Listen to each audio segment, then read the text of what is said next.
Trapped in the concept, falsely accused was used and misled, bitch. I'm hoping you fucking rest in peace.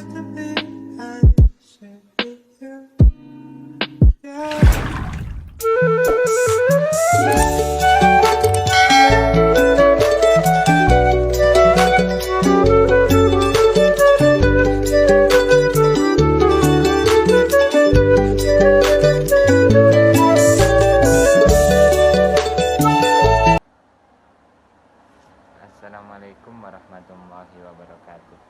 Meski sudah lebih dari 1 tahun, pandemi virus corona masih terus menyerang penduduk dunia tanpa henti. Di Indonesia, angka kasus positif virus corona sudah di atas 1,5 juta jiwa.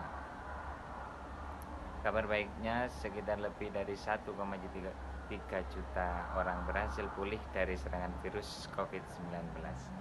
Mengalahkan penyebaran dan penularan virus corona di dunia tidak mudah. Namun, beragam upaya terus dilakukan para ahli dan penduduk global demi mengakhiri ancaman virus yang terus menyerang bertubi-tubi.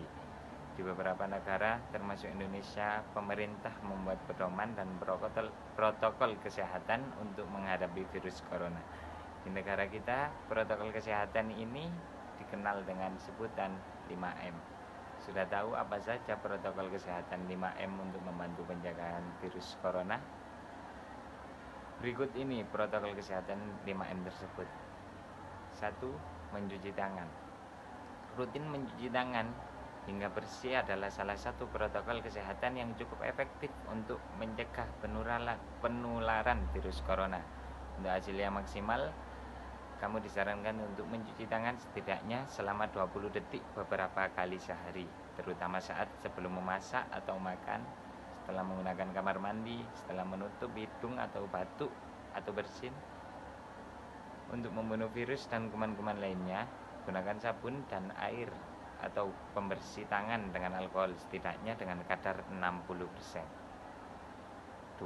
Memakai masker. Pada awal pandemi virus corona tahun lalu, Organisasi Kesehatan Dunia (WHO) mengatakan bahwa penggunaan masker hanya direkomendasikan untuk orang sakit, bukan orang sehat. Namun, virus corona jenis SARS-CoV-2 yang merajalela hingga saat ini membuat protokol kesehatan bisa berubah-ubah seiring bergulirnya waktu. Beberapa waktu selang kebijakan WHO di atas, WHO akhirnya mengeluarkan himbauan agar semua orang baik sehat atau sakit agar selalu menggunakan masker saat beraktivitas di luar rumah. Kebijakan WHO ini juga sempat ditegaskan oleh Presiden Joko Widodo. Protokol kesehatan virus corona terkait masker pun semakin digalakan di beberapa negara. Di Amerika Serikat, Centers for Disease Control and Prevention (CDC) memperbarui pedoman terkait penggunaan masker. CDC mengimbau masyarakat Amerika Serikat harus memakai masker meski berada di dalam rumah pada kondisi tertentu. Menurut CDC, penggunaan masker di dalam rumah perlu dilakukan ketika terdapat anggota keluarga yang terinfeksi virus COVID-19, terdapat anggota keluarga yang berpotensi terkena COVID karena aktivitas di luar rumah, atau merasa terjangkit atau mengalami gejala virus tersebut. Berada di ruangan yang sempit, tidak bisa menjaga jarak minimal 2 meter. 3. Menjaga jarak. Protokol kesehatan lainnya yang perlu dipatuhi adalah menjaga jarak. Protokol kesehatan ini dimuat dalam keputusan Menteri Kesehatan Republik Indonesia dalam protokol kesehatan bagi masyarakat di tempat dan fasilitas umum dalam rangka pencegahan dan pengendalian COVID-19. Di sana disebutkan menjaga jarak minimal 1 meter dengan orang lain untuk menghindari terkena droplet dari orang yang bicara, batuk, atau bersin, serta menghindari kerumunan, keramaian, dan berdesakan. Bila tidak memungkinkan melakukan jaga jarak, maka dapat dilakukan berbagai rekayasa administrasi dan teknis lainnya. Rekayasa administrasi dapat berupa pembatasan jumlah orang, pengaturan jadwal, dan sebagainya. Sedangkan rekayasa teknis antara lain dapat berupa pembuatan partisi, pengaturan jalur masuk dan keluar, dan sebagainya. Yang keempat yaitu menjauhi kerumunan. Selain 3 hal di atas, menjauhi kerumunan merupakan protokol kesehatan yang juga harus dilakukan. Menurut Kementerian Kesehatan Republik Indonesia, masyarakat diminta untuk menjauhi kerumunan saat berada di luar rumah. Ingat, semakin banyak dan sering kamu bertemu orang, maka kemungkinan terinfeksi virus corona pun semakin tinggi. Oleh sebab itu, hindari tempat keramaian terutama bila sedang sakit atau berusia di atas 60 tahun. Menurut riset, lansia dan pengidap penyakit kronis memiliki risiko yang lebih tinggi terserang virus corona. 5. Yang kelima yaitu mengurangi mobilitas. Virus penyebab corona bisa berada di mana saja. Jadi semakin banyak dirimu menghabiskan waktu di luar rumah, maka semakin tinggi pula terpapar virus jahat ini. Oleh karena itu, bila tidak ada keperluan yang mendesak, tetaplah berada di rumah. Menurut Kemenkes, meski sehat dan tidak ada gejala penyakit, belum tentu dirimu pulang ke rumah dengan keadaan yang masih sama. Pasalnya, virus corona dapat menyebar dan menginfeksi seseorang tersebut dengan cepat. Yuk terapkan protokol kesehatan 5M untuk mencegah penularan dan penyebaran virus corona di Indonesia. Selain itu, Jangan lupa pula untuk selalu meningkatkan sistem kekebalan tubuh agar terhindar dari infeksi COVID-19. Jika kamu atau anggota keluarga memiliki gejala virus corona, silakan diskusikan dengan dokter terdekat untuk mendapat saran medis yang tepat.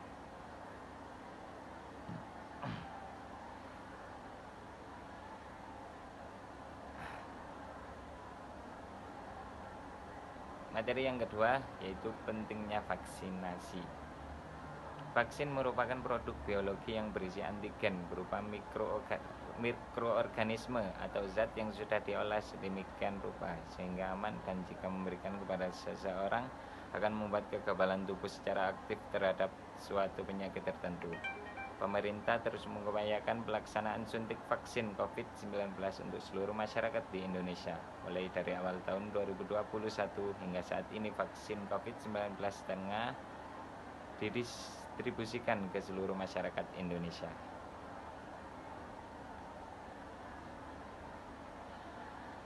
Pemberian vaksin ini merupakan solusi yang dianggap paling tepat untuk mengurangi dan memutus rantai penularan COVID-19.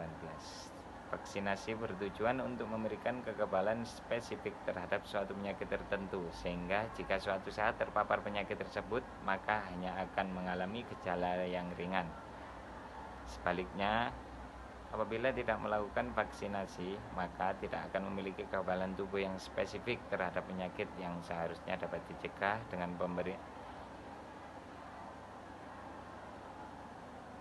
Sebaliknya, apabila tidak melakukan vaksinasi, maka tidak akan memiliki kekebalan tubuh yang spesifik terhadap penyakit yang seharusnya dapat dicegah dengan pemberian vaksin tersebut. Apabila cakupan vaksinasi tinggi dan merata, maka akan terbentuk suatu kekebalan tubuh, suatu kekebalan kelompok, herd immunity. Selain itu, vaksinasi COVID-19 juga dapat menjaga produktivitas dan mengurangi dampak sosial serta ekonomi. Vaksinasi COVID-19 dilakukan setelah kepastian keamanan dan keampuhannya ada.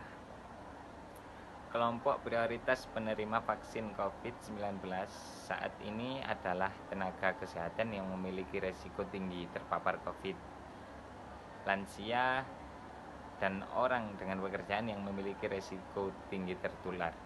Kemudian vaksinasi akan dilanjutkan ke kelompok penerima lainnya, mulai dari masyarakat usia 18 tahun ke atas. Berdasarkan rekomendasi terbaru dari Perhimpunan Dokter Spesialis Penyakit Dalam (PAPDI), saat ini penyintas COVID-19 harus segera mendapat vaksin COVID-19 dengan rentang waktu 3 bulan setelah dinyatakan bebas COVID-19. Hal tersebut dilakukan untuk mencegah terinfeksi COVID-19 untuk kedua kalinya, tetapi dengan varian yang berbeda. Vaksin memiliki lebih banyak manfaat dibandingkan dengan efek samping yang dihasilkan. Vaksin dapat memberikan antibodi yang lebih tinggi dan memberikan proteksi terhadap virus COVID-19. Perubahan alami yang dialami ibu hamil membuat sistem imun di dalam tubuh juga dapat berubah. Central of Disease Control telah menyatakan bahwa ibu hamil dan ibu menyusui boleh melakukan vaksinasi COVID untuk menekan potensi terinfeksi. Meski begitu, tiap kebijakan tetap berbeda-beda. Di kota Surakarta sendiri, ibu hamil masih belum diperbolehkan untuk melakukan vaksin. Dimanapun berada, alangkah lebih baik untuk berkonsultasi dahulu kepada dokter sehingga kesehatan dan keselamatan ikut terjamin. Dalam menanggulangi pandemi COVID, upaya vaksinasi dilakukan tidak hanya menjadi satu-satunya upaya untuk melindungi masyarakat dari penularan COVID.